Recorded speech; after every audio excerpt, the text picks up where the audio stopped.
Tēnā koutou katoa, no mai, haere mai, ko waiho, ko me Tukaki ahau, kei te pia koe koutou, kei te pia, kei te pai ahau. This is me trying to get my words so I don't fumble them, because of course I've got a fantastic guest board in. E te whānau no mai, haere mai, tēnā koe i te manuhiri, Merepeka Raukawa Tait.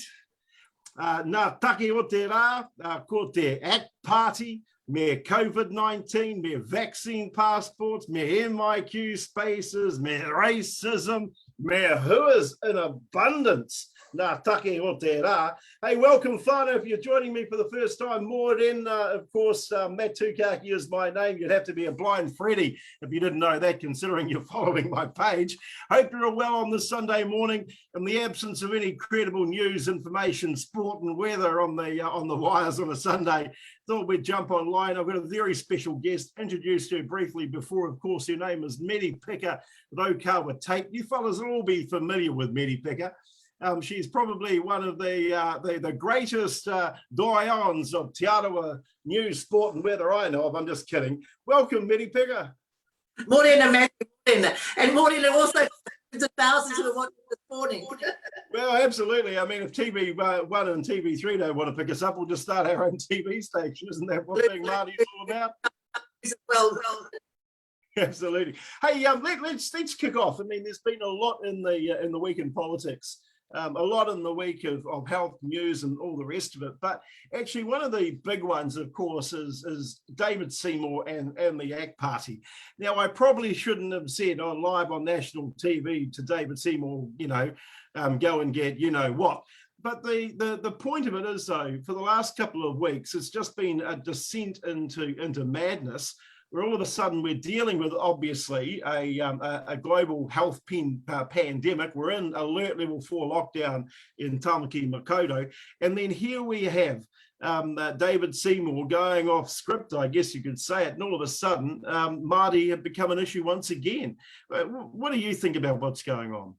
Well, when you look around the nation, you do see that proud to be Maori is absolutely everywhere. And it's upsetting. It's really upsetting for some folks that believe that their privilege, well, they actually see their privileged position going down the tubes. And so that's the reaction that we should actually not be surprised about. It's rather sad, though, that you get that from a politician who should be saying, now let's make sure that everybody's, we can get off at the same, hit the deck running together. And so I'm not surprised, disappointed, though. But there you go. That's David. Do we pay him any mind? Well, and I think, but that's part of the issue, isn't it? I mean, the problem that we've got is he's the leader of effectively an opposition party that has grown in their numbers in the parliament. There's a reason, obviously, for that. But it's not just the ACT Party too. I mean, we've seen what's been going on with National and Judith Collins. I mean, for a functioning democracy to work properly, you really need an effective opposition. But is this opposition politics, or is this dog whistle racism? Well, I think it's probably, well, it's definitely dog whistle racism, and that's always just below the surface in our country. I don't care what people say that we've moved on in the last 20 and 30 years. Young people definitely have. Young people don't have a problem seeing fellow New Zealanders striving and having aspirations, etc. It's a generational thing. And I actually believe it's people who really are quite fearful. They fear the change. They fear that Māori will exhibit the same piss poor leadership that they've exhibited over all of these years. And so this is their reaction. Unfortunately, it is gaining some momentum. And I'm pleased to see that so many people did push back to him on his remarks. But it's unfortunate, but it's not unexpected. Now, Matt, I can't hear you, Matt. Thank you. Sorry, I did the classic Zoom thing, right? I mean, but this is it, right? I mean, to be frank, I'm all COVID-19. I'm exhausted. I think a lot of people in Aotearoa are exhausted at the moment. This has been going on for nearly coming up to 18 months to 2 years. And while New Zealand has really survived a lot better than most other countries, particularly with our numbers, obviously our number of deaths, and also the economy. I mean, how I thought that at the beginning of this, the Māori unemployment rate might have gone above 20%. But, it's kind of like we're all fatigued. Surely we should be focused now on how we emerge from this, as opposed to, you know, the sorts of things that politicians, you know, traditionally get up to. I think you're right, Matt. I think we're all getting ho-ha, you know, with the continuous, you know, in and out of lockdown, particularly for the poor Auckland folks. But we should never remember that Maori were doing it tough prior to COVID. We absolutely were. We've been living in struggle street for many, many years. And now New Zealand, all of New Zealand is having to cope right now. As a country, we're surviving, but certainly we're not thriving. I can tell you that the mental health statistics for so many families now, the ones that have lost their jobs, because they are the new ones that have come on board since COVID. I mean, you know, we've had to live with unemployment, with low wage economy, particularly for our Maori and Pacifica whānau over all of these years. Now it's in mainstream, and those are the new ones that have either lost hours in their work or they've lost their jobs altogether. Many of them are struggling to hold on to their businesses. So, you know, this is we're not thriving as a country. We might be surviving, and I can tell you, unless there are some significant changes made right now, very, very soon indeed, I think there's going to be a dire consequences for New Zealand going, you know, over the next 4 to 5 years. The prolonging of operations, all of these things. It's like we said, we've got to put everything on hold. You know, our immigration officers aren't doing the job. We shouldn't be doing that sort of thing. We know we should have by now understood that there are some things that it has to be business as usual. So complex issues. Yeah, you know, they are complex issues, but it does come down to effective planning as well. I mean, we all knew going into COVID-19 that the Māori health determinants were appalling, Māori housing was appalling, the unemployment rate was much higher, long-term unemployment was much higher, but mental health, I mean, the suicide data, for example, indicates quite clearly that Māori young males in particular are amongst the highest rate in the OECD. That's not a trophy I don't think anyone wanted to be a cabinet. But what we've also seen is, you're right, everything, essentially a lot of things have been put on hold. And I think that's become a bit of a convenient excuse for not planning for how we exit from this. And in terms of surviving versus thriving, I mean, it's a very short window between survival and thrive. And we haven't done a hell of a lot in the thriving industry right about now, particularly given the fact that while the rest of the country laments it being at level 2.5 or whatever the heck it is, you know, level 4 with KFC, the reality is the engine room of the New Zealand economy, which is Tamaki Makaurau, is not going anywhere. I think it's actually pretty much stuffed, Matthew. I really do. When you look around and you listen to the business leaders who are really, really worried, and it just means that we've had 12 months. We went into that first exercise. Everybody, yes, we'll pull together. You know, the issues are dire for New Zealand. So let's make sure that we don't have to lose folks, you know, lose people to COVID-19. But we've had time to really pull ourselves together. And that does tell you about the state of leadership in New Zealand. 120 people of varying intelligence sitting in Wellington doing God knows what in the last 12 months. And they should have been looking for other advisors as well, not strictly the scientists, etc. They should have looked at some people who clearly understand what will support a community to bounce back. And that's making sure that all voices are heard, making sure that those agencies that bloody will close down during the COVID, that they got their act together in this time. So, you know, we don't want to point the finger, but I think there's some shake-up coming. There are people that sort of stepped up, and they haven't stepped up. Well, that's right. I mean, let's also have a bit of a talk about the celebrity side of this as well. I mean, our epidemiologists, our virologists, our health officials have all essentially become celebrities. You know, and they do fantastic work, and they're great people. I don't want to dehumanize them. Even our economists out there have become celebrities on the TV every morning on the breakfast news and in the media stand-ups and all the rest of it. And all of a sudden, you know, I'm starting to see all of a sudden epidemiologists are becoming economists. Economists are becoming epidemiologists.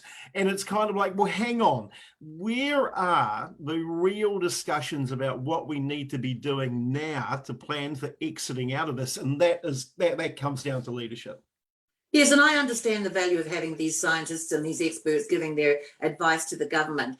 But, you know, you speak a different language, Matt, when you've got a job, when you don't know happening in the homes of the poor, the people who are struggling. You speak a different language, and to them, you know, you've got to get through to those people as well, and you've got to be able to right now give them a message of hope. Where's the message of hope? Every day at 1 o'clock, people are looking at the numbers and saying, oh, woe is me. No, no, no. There needs to be somebody standing beside the Prime Minister to say, we are getting through this, that you are important to this country. You are vital to the ongoing development of Aotearoa. And so we are concerned for your well-being, and start hitting those messages out there, and get some Maori members of Parliament standing beside the Prime Minister, and the Pacific Islander members of Parliament as well, the people who know their communities. Who are we looking at every day? Ministry of Health people, members of Parliament. They're not the ones who can cross that bridge, and certainly not in the communication stakes. You know, you're right. I mean, you have a look at the number of food parcels being handed around in Auckland. There was one figure where I think it was the Auckland City Mission indicated that they had a increase by a further 2,000 this time around.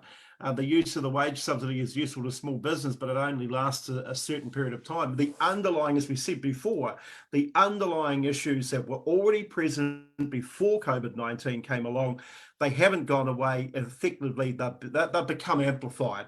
And also the other one, of course, is the digital divide. I mean, it's all very well everybody saying, oh, you know, Facebook, Twitter, this, online learning, this, digital, that.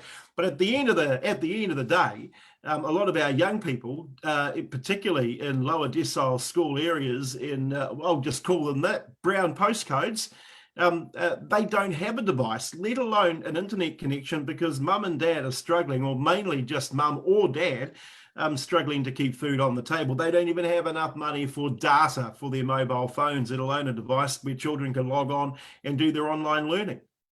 I think there's a big section of our communities throughout the country who actually feel neglected at this time. They really do. I mean, the concentration on getting the numbers down, we understand that. We understand that Auckland, you know, they've taken the hit for the team undoubtedly. But the fact is, there are people who need to know right now that you're still important. You're still important. And many of them have multiple health issues. Look, I'm on a DHB. I've been there for over 10 years. And we've got people who are struggling with their other health needs. But everything locks down. Everything closes down. And so we've got to understand that if we're going to be in this for the next 5 years, and don't think we're going to come out of it earlier than that, we possibly won't.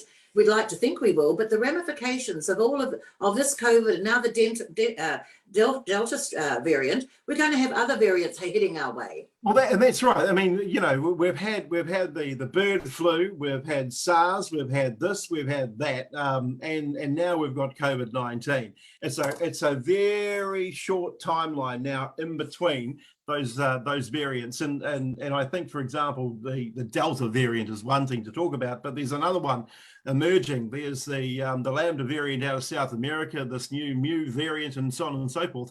At the end of the day, it all comes down to better and effective planning, because by hook or by crook, there's going to be another one, whether we like it or not. Hey, just staying with this one though, I want to have a talk now about MIQ and vaccine passports as well. I mean, MIQ is a bit of an issue down there in Te Arawa. There's an MIQ facility there, but at the same time, we've got whānau right across the country who don't have a house. They're homeless. They are living on people's couches and in cars and car parks on streets and goodness knows where. And yet we haven't resolved that crisis, but now we're talking, or there is talk about another MIQ facility in a place like Rotorua. What escapes me is why we didn't put money in straight away at the beginning for places like Hakia, where they have a runway where the planes can come in, or even we could have renovated St. Stephen's, St. Stephen's boarding school up in Auckland. We could have done all of these things in between, and my goodness, where are we at now? Yeah, and you are right, because look, I think it's short-sighted leadership. We should have got into Ohakia, and there they would have had the fresh air and everything else like this. But we've got 3 MIQs in Rotorua, and with a 4th contemplated right now. And I can tell you, for everyone that's set up in Rotorua, 15 of our staff have been taken out of the hospital, and of course 3 police officers per MIQ as well. So there's over 9 police officers have been redeployed. Health staff have been redeployed, and I can tell you their services the services go down when you have that many people taken out. And so they're contemplating, the government is contemplating setting up another one. We don't want them. We've more than paid our dues. You know, we've accommodated people as well. We understand New Zealanders want to come home and others need to get into the country, but you need to go somewhere else. Three of our biggest, in a tourism town, New Zealanders are starting to travel. We've had conferences coming back online, and here we go, three of our biggest hotels taken out of circulation, another fourth on the table. What about all of the motels we provided for MSD, for the homeless, for the people for emergency housing? These are and has a significant impact on the community. And I can tell you something else, which is really sad to see. If you're homeless, you're not wanted. No, everybody wants to kick you on somewhere else. It's disgusting to see, but it's happening. These are families. These are people with children. Now, whānau, if you're just tuning in, of course, I'm talking with Merepeka Raukawa Tait, the great Merepeka Raukawa Tait, of course, down there in Te Arawa, where I'm up here in Tāmaki Makaurau. We got some questions coming in and some points, such as from Lee D. What would you like them to do, Merepeka? What would you like them to do? Now, I don't know if that's a question that covers everything we've gone so far, but we'll come back to it. And it also, Michael, thank you, Michael, comes down to why is the government talking a great game, but the realistic matter is nothing is getting done. They ain't taking care of the homeless. Good point, Michael. And another one is from Maya.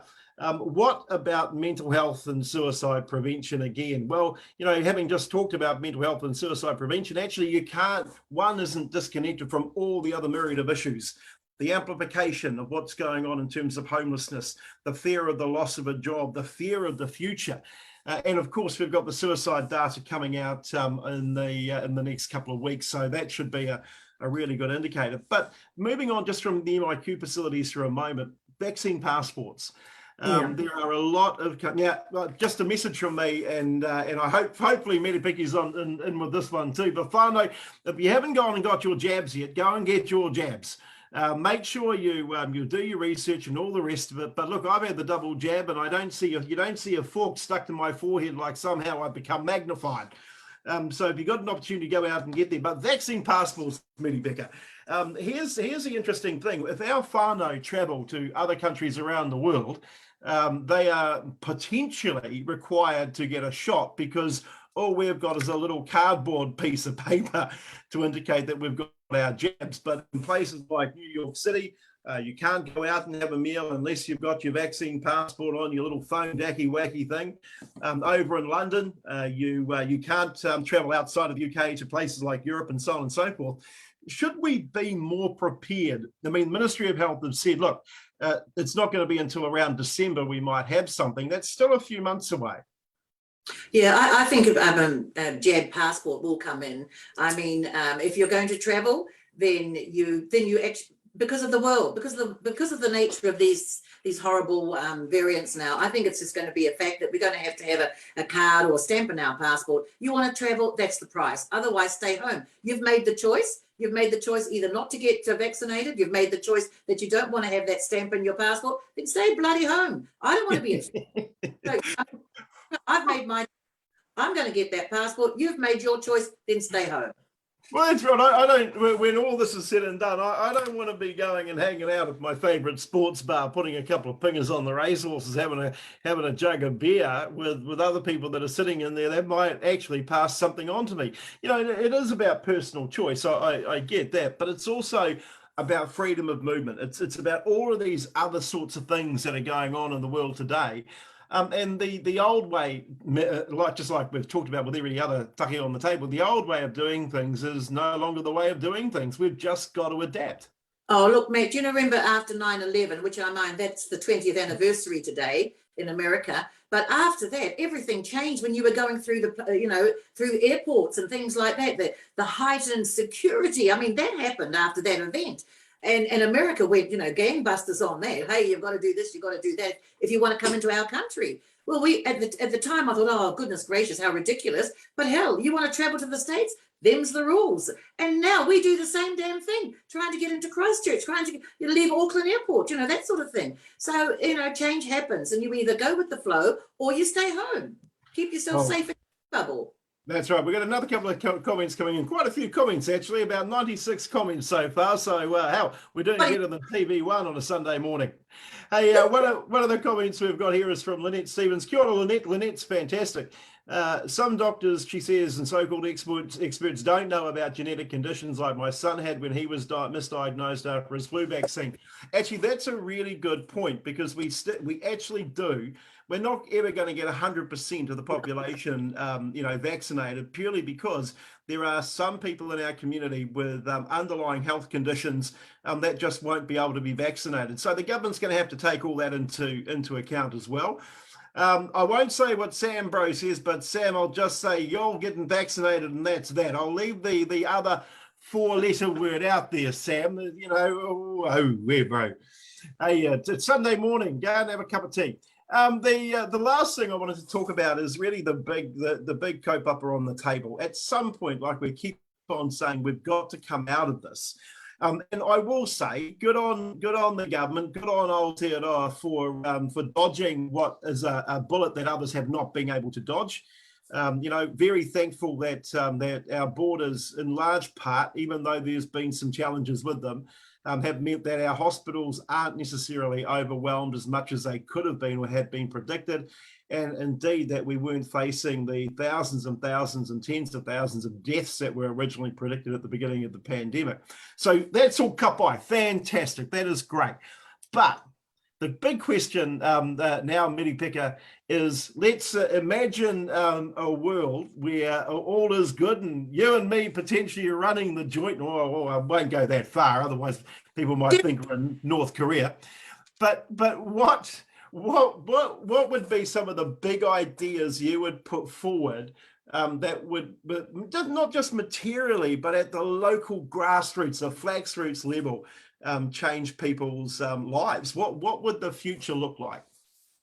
Well, one of the things that I wouldn't like to see is that the experts start to tell us what have been the impacts of COVID and the lockdowns. What I would like to see is in every community, we either open up our maraes, we open up our community halls, we open up the school halls and say, we want to hear from you. Drop in. Please drop in on Sunday afternoon or Saturday morning. Come and spend a couple of hours with the people that you live beside, that you work beside, and all of that sort of. So we get a real sense of what has actually happened to the people who have been living through this experience. This is just not for the experts. This is just not for members of parliament and leaders telling us, oh, these are the impacts. The real impacts have been felt by the run-of-the-mill people who have been trying to keep their families well, the ones who've had their hospital operations and elective surgeries cancelled. Our hospitals have not been overwhelmed. There was no need to cut the waiting lists and put people on a waiting list. So their systems and their health has been severely compromised. What about the people who have been living in homes where domestic violence has just gone through the roof?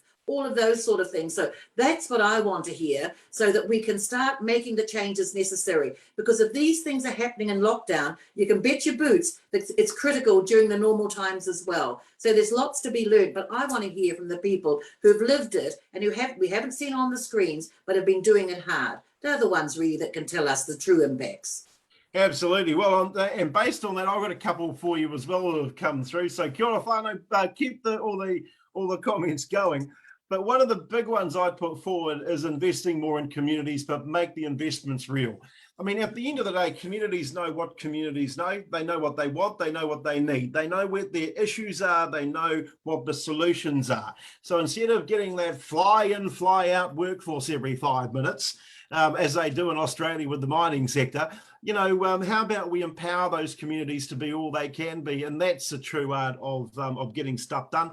The education system, quite frankly, the old Board of Trustees model has got to go. The way that we how do I put this? We treat children differently based on the postcode that they're in. Those days are long, they should be long gone. We shouldn't even be having a discussion about decile school numbers. Everyone, no matter where they are, our tamariki in particular, should have a fair shot, and I'll use an Australian euphemism, a fair shot at the sauce bottle.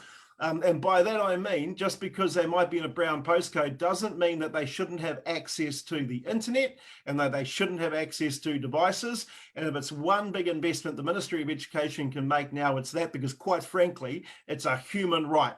And it's not just only a human right for our tamariki and our mokopuna, that is a human right for our whānau, wherever they might be. And when it comes to housing, look, we need a whole range of different mixes of solutions for housing, but at the end of the day, the Māori model of papakainga, the Māori model of social housing, which has stood the test of time for many, many years, is the way to go. And this is what, why I say what is good often for Māori is good for everybody else, because at the end of the day, we've been doing this stuff for years. And the final one I'm going to put out there, Merepeka, is mental health. We need to get going on mental health. Look, mental health is not all about, or suicide in particular, is not all just about pre-diagnosed mental health conditions like psychosis or schizophrenia. A lot of it is just about the daily struggle of life. Now, if people can't put food on in the cupboards, from the cupboards to the table, people can help with that. We can help with that. If people are homeless, by God, we should be able to help with that. And if somebody's looking for a job, by God, no one's picking those apples in those orchards anymore. We should be, by goodness, hooker by crook, be able to help with that. So all of this academic thinking has got to be rejigged into whānau thinking and to the human thinking. So that's my contribution. Right. That's a big contribution that you've said there, Matt. But I just want to say to you, I'm not overly convinced that some of our Māori models are the best. We talk about papakainga. I know there are some Māori that won't go near some of our marae for various reasons. And so, that means that we have to start looking we have some real honest conversations about, are we really supporting our families when the time is right? Well, the time is necessary. What sort of leadership do we want? Does Māori want? And we don't do that. We just think, well, there's an age thing here, tuakana, a taina, or there's, get to a kaumātua status and the role of women and all of this. And, it's really a question of leadership. In times of strife, cometh the hour, cometh the person, or cometh the man. I say cometh the woman. And I put my money on women, Māori women, any day. I put my money on the ones who are leading our preschool, our kohanga reo, the ones who are doing in a low wage, they're in the supermarkets, they're in the petrol stations. As if we are so dismissive of the people that we think, well, they're living just a humdrum life. No. They've got really good skills and we don't ever engage with them well enough. And that's my real concern. We look for the ones who are very, who have got some discretionary dollar, and we look to them for leadership. No. I just say let's look in the other direction for leadership these days, and let's encourage them as much as we can. That's a really good way of ending it, because I tell you, like me, we're nowhere near kaumātua status, by the way. I like to think that you and I, Merepeka, are more rangatahi adjacent than we think. That other people might think as well. See, funny story, just to end. We always got to end on a funny story. A lot of people don't know this, whānau, but I actually dye my hair silver to make myself look wiser. Yeah. Mine's coming thick and fast. I think I need to be on my own cut it out Fridays and cut that one out.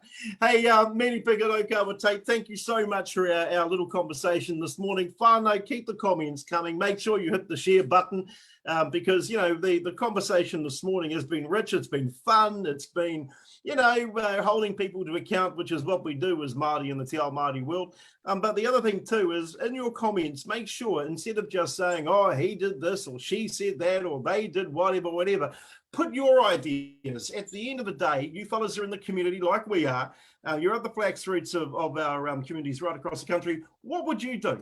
All right, what would you do? Put that in the comment section, because I'm more interested to hear what you fellas want than maybe, some of those other people out there down in Wellington in the bubble. Merepeka. Look, I think that's really a good challenge that you put out there, Matt. And one of the things we can ask people, say, what are the 3 things you'd like to see stopped? And what are the 3 things you'd like to see supported and encouraged? And that's all they have to do. Now, you get a whole group of people and they come up with 3 things that they think are hindering our progress, then ask them for those. And you get, you get lots of suggestions and you can work through them. And what are the 3 things you'd like to see supported? And that's all we have to start small, but within every community, there is a reservoir of wonderful ideas and everyone has to know that they're important. And that would be my message to everybody looking at, that you are important, that our country needs you. We're going into an uncertain future, and stay positive and don't let negativity get you down. Move away from the folks that are negative. You don't need them. Think positive. There's so much to be grateful for in our beautiful country. And don't forget also prayer. There's nothing wrong with prayer. That's right. Now, Whānau, a couple of quick responses to those questions. Michael James, no, that is not a lightsaber in the background, bro. That is a taiaha. And I wield it often. You might mistake that blue light. It is a blue light. It's not a lightsaber, bro. Hey, Whānau, don't forget to tune in to Māori TV later on this afternoon after the 1 o'clock press conference. And I'll be joining Whānau from right across the country to talk about where do we go from here, but also debating David Seymour.